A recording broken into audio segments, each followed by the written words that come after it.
Beliau satu-satunya wanita yang mendapatkan salam langsung daripada Allah Subhanahu wa taala. Kenapa demikian? Beliau wanita yang sangat istimewa. Tidak pernah terjadi di dunia seorang wanita yang setia kepada suaminya seperti Sayyidah Khadijah kepada Nabi Muhammad SAW. Pertama kali beliau kawin dengan Nabi Muhammad. Nabi Muhammad umurnya masih 25 tahun, belum diangkat menjadi Rasul. Maka apa yang diucapkan oleh Sayyidah Khadijah kepada Nabi Muhammad? Wahai Muhammad, engkau kini sudah menjadi suamiku. Maka mulai saat ini, rumahku ini rumahmu, hartaku hartamu, dan aku adalah budak perempuanmu. Beliau ucapkan yang semacam itu bukan cuma ucapan bualan, tapi dibuktikan semenjak beliau menjadi istri Nabi Muhammad, semua karirnya ditinggalkan, semuanya difokuskan kehidupannya hanya untuk Nabi Muhammad.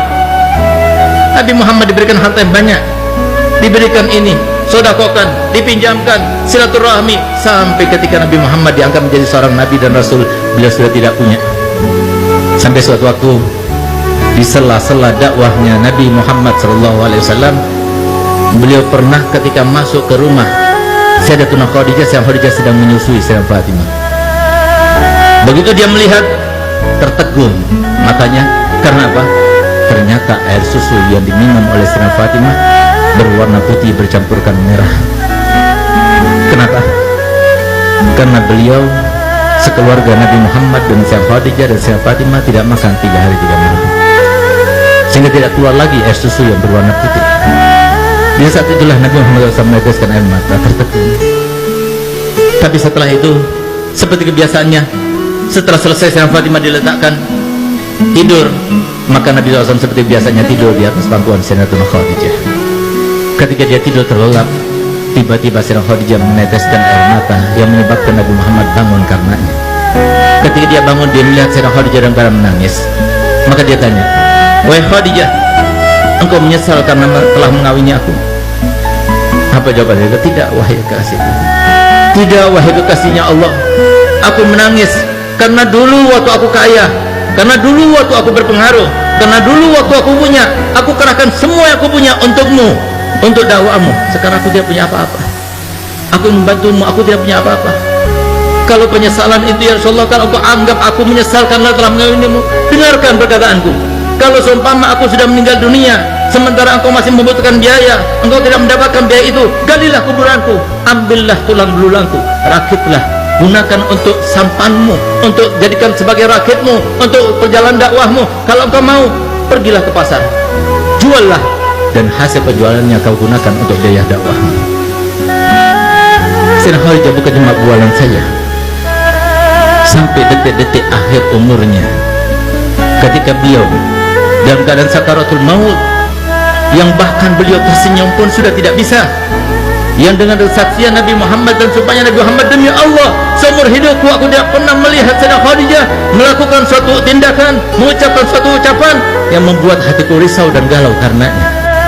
Demi Allah, aku tidak pernah menginginkan sesuatu untuk dilakukan oleh Sayyidah Khadijah kecuali sebelum aku utarakan, beliau sudah melakukannya untukku."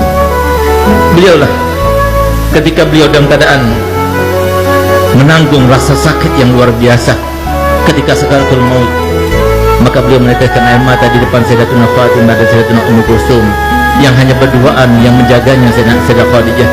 Di saat itulah ketika melihat tetesan air mata, maka Sayyidah Fatimah berkata kepada ibundanya, "Ibu, engkau merasakan sakit karena sakitmu?" "Tidak, tapi aku menangis karena memikirkan ayahmu. Kalau aku sudah meninggal, siapa yang akan masakan untuk ayahmu? Siapa yang akan mencucikan baju untuk ayahmu? Siapa akan menyenangkan hati ayahmu? Siapa akan menghilangkan gundah ayahmu?" Maka Sayyidah Fatimah berkata, "Ibu, semua yang kau lakukan, aku akan melakukan untuk ayahku." Subhanallah, sehingga pantas Sayyidah Fatimah dijuluki oleh ayahnya Ummu Abiha, ibu dari ayahnya sendiri. Setelah Sayyidah Khadijah meninggal dunia, semua yang dilakukan oleh Sayyidah Khadijah, semuanya dilakukan oleh Sayyidah Fatimah. Subhanallah, di saat-saat beliau sedang berkeluh kesah semacam itu, tiba-tiba terdengar suara ketukan yang sangat halus, tidak keras, tidak mengagetkan mereka. Begitu kedengaran suara ketukan yang sangat halus tersebut, maka langsung isi rumah itu Sayyidah Khadijah, Sayyidah Fatimah mengatakan, "Ayahmu datang, bangunkan aku, bangkitkan aku." aku. Sayyidah Khadijah duduk sudah tidak kuat, tapi minta pada Fatimah supaya ditopang dengan lututnya supaya kelihatan seakan-akan dia duduk. Yang tadinya wajahnya bersenyum saja tidak bisa, dipaksakan untuk tersenyum.